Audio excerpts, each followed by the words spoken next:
మహారాష్ట్ర పూణేలో విషాదకర ఘటన జరిగింది.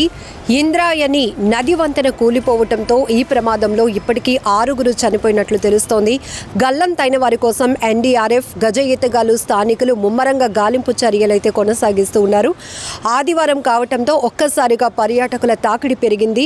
ఇప్పటికే ఈ ఇంద్రాయణి నది వంతెన అనేది శిథిలావస్థకు చేరుకుంది. దశాబ్దాల కాలం క్రితం నిర్మితమైనటువంటి వంతెన ఇప్పటికీ శిథిలావస్థకు చేరుకుంది. పూర్తిగా డ్యామేజ్ అయినటువంటి పరిస్థితిలో అటుగా రాకపోకలు కూడా ఇప్పటికే నిషేధించారు. అయినప్పటికీ కూడా ఆదివారం ఒక్కసారిగా నది ఉప్పొంగి ప్రవహిస్తూ ఉండటంతో ఆ దృశ్యాలు చూసేందుకు ఆసక్తిగా అక్కడికి వచ్చినటువంటి జనం ఒకే చోట వంతెనపై గుమికూడారు.